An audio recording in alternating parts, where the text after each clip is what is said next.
Hey boys, welcome to Super Saturday. Some rugby league action for you guys on a Saturday night. It's going to be the Penrith Panthers taking on the Brisbane Broncos. Myself playing as the Broncos, ODD1X playing as the Panthers. And coming into this game, we've seen some pretty good matches already. The Storm v Rabbitohs, honestly, it finished a close match, but the Rabbitohs probably had that game comfortably. A late try at the end got it a little bit closer than it was. And then the Manly Raiders game last night on the ODD1X channel. If you haven't watched that, go check it out because it is a thrilling finish. I'm not going to spoil it if you haven't watched it, but a very good finish and a classical Friday night footy match. But yeah, we got a top of the table clash here. The Broncos and the Panthers looking the goods in 2020. And one little bit of tidbit, I have fixed the camera angle, or at least I switched the camera angle to the same one as the ODD1X, and it fixed my defensive camera angle woes, which were quite poor. It was making life difficult. But yeah, coming into this game, the Broncos, you know, maybe finally starting to realize their potential with the young forwards, and you know, a little bit better balance to the team. Let's be real. Brodie Croft coming in at halfback, I think, makes a huge difference. You know, and just the talent of the back line and the forward pack is quite to behold. We do have obviously a few gains to this Broncos lineup. There's a good ball there to Dean Fare, already looking to set the momentum early for the Panthers. They do have the ascendancy early on here, is spreading it wide. Big kick out on the edge, going to be an absolute nightmare, but the boys out there do a handy job as taking it to the line, probably a little bit too close, gets knocked down there, and we'll survive the first real threat. But yeah, a few handy gains. Jack Bird is still out of action, but Matt Lodge comes into the team. Often Gowie comes into the team, and also Alex Glenn. So three big inclusions, and you know, it just bolsters the forward pack even more so. I mean, you thought the Broncos forward pack was good in the first couple of rounds. Add in a couple of players like that, and you've got an absolute killer pack. And then looking at the Panthers, I think the lineup was pretty stock standard.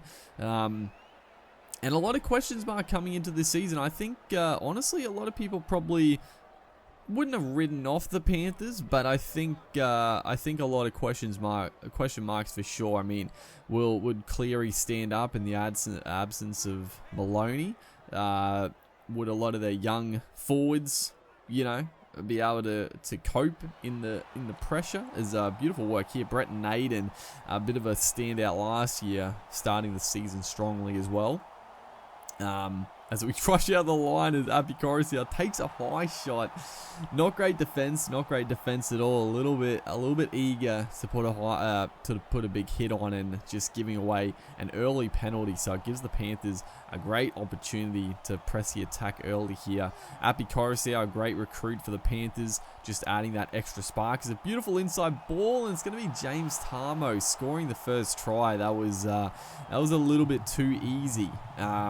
Good play though, spreading it wide, shifting it early and quickly to the left. I think it was Nathan Cleary with the nice inside ball, and it's just a yawning gap. Matty Lodge was trailing across too far. I think it was Pangai Jr. probably a little bit lazy on the inside there, and just left a yawning gap. So Panthers taking the early lead here as Nathan Cleary does not make a mistake. So 6 points to 0, but you know, early days, doesn't phase us. Hopefully we can hit back strongly. But yeah, the Panthers, I mean, early in the year, probably I thought they'd be pretty good. But yeah, I mean, Cleary, I think without Maloney, he's taken his game to the next level. He just looks a lot fitter. He looks very strong. He's honestly put on it looks like he's put on a huge amount of muscle. He looks freaking jacked. But yeah, I think Cleary has been an absolute standout for the Panthers. And you know, you throw in Appy Coruscant at dummy half, who is an absolute gun. They've definitely missed a good dummy half for quite a while now.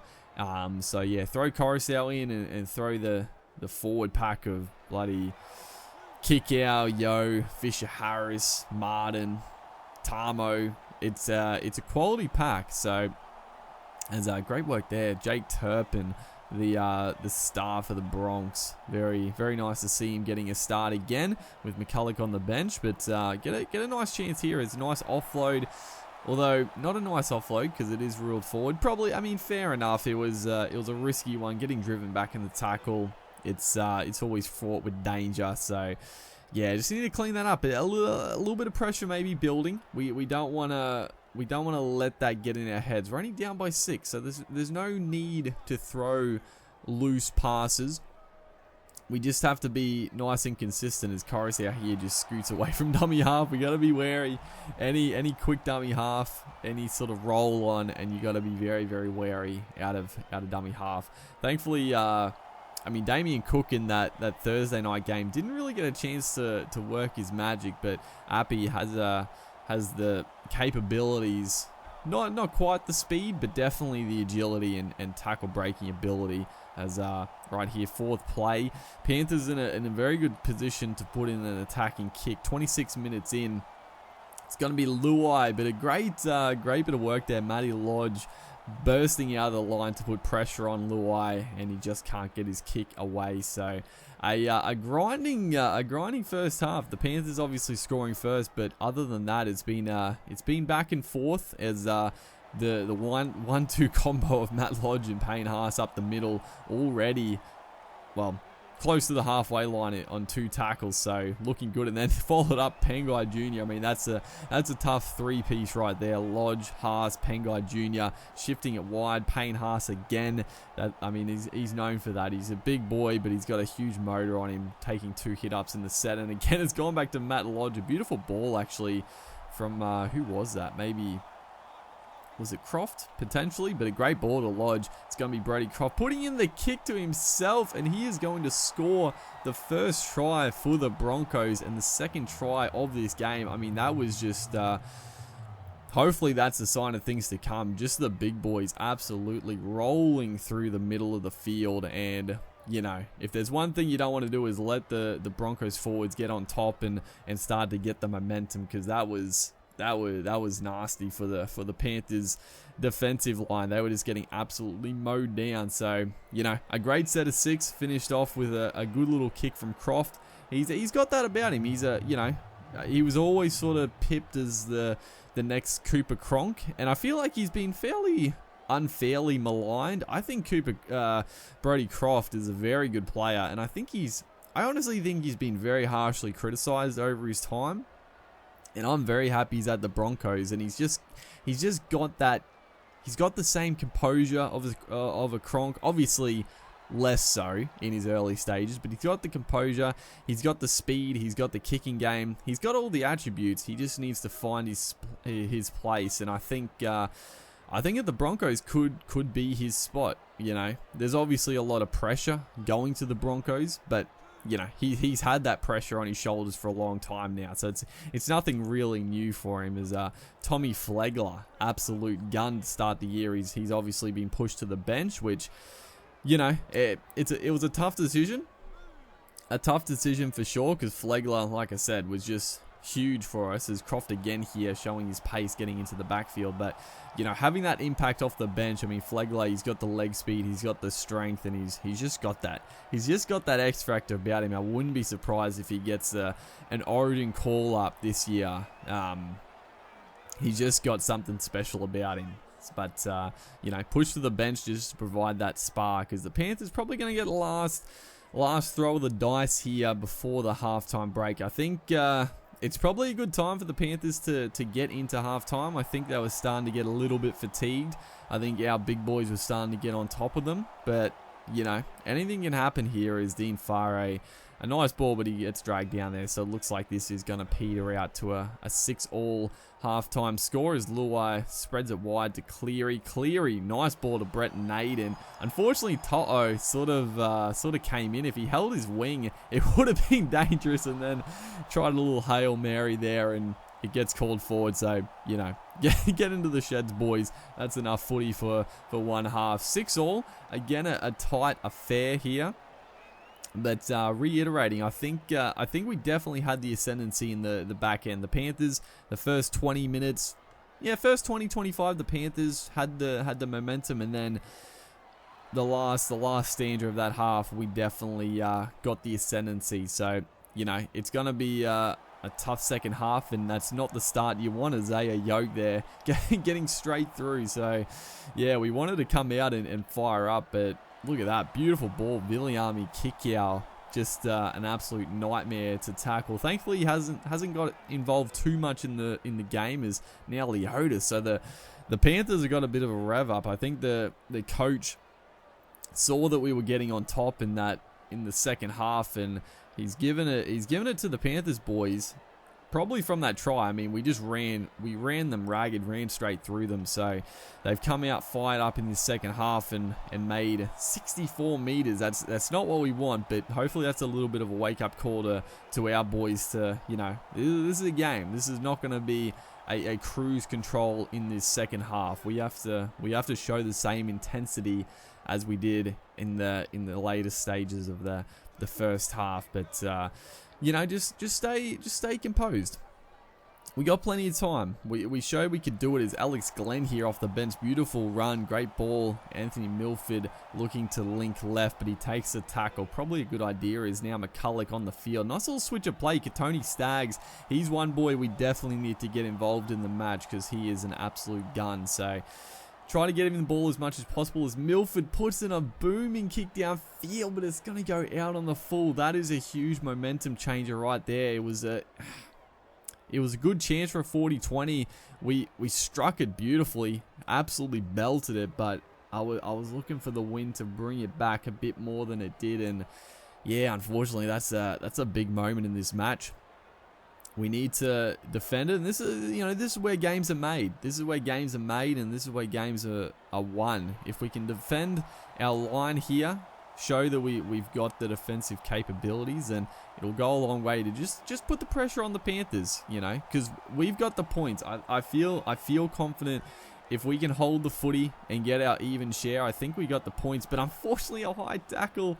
Who was that? Offengawi. He does have a few penalties in him. Actually, it might not have been Offengawi, but the comment still stands. He does have a few potential penalties, and a big decision to make for ODD1X here.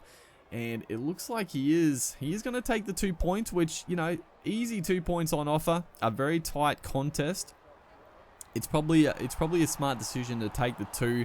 And, you know, if you can go back and get a converted try, it almost seals the game with how stiff the defense has been on the try line. So probably the right decision there. But honestly, as the fencing is right there, Zaya, what has happened, dude? He's gone straight through again. But as the defending team, we're probably pretty happy for them to take the 2 in that situation, as Leota gets driven back by Paddy Carrigan, who does retain his starting lock role. He was huge in the opening 2 rounds, so it would have been tough to drop Carrigan back to the bench, and you know, he's playing well here again. Is right there. We left a little bit of a hole, but thankfully they didn't really have the numbers to utilize it, as Api Coruscant in the middle of the field, always dangerous. But 5th tackle, decent defensive set. Not going to be able to put in a fantastic attacking kick, and he's just going to belt it downfield here. It's a pretty good kick, and Corey Oates, what are you doing?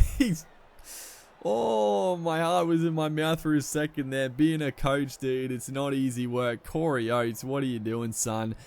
He's almost absolutely buggered us up, but thankfully his foot was obviously touching the ground before he touched the footy, so out on the full. We get a good chance here. Is Anthony Milford showing a little bit of class, a little bit of talent. He's gone straight through, and he is going to score the second try for us in this game to get us out to a 10-8 lead with a very easy kick to come. And you know, that's what we need. Anthony Milford, you know, with the addition of Brodie Croft in the team, it's let Milford just you know, he doesn't need to control the game, and I think that, I mean, that's crucial for Milford. Just let him play his natural game. He's in the Storm game. I talked about Munster being a very ad-lib player.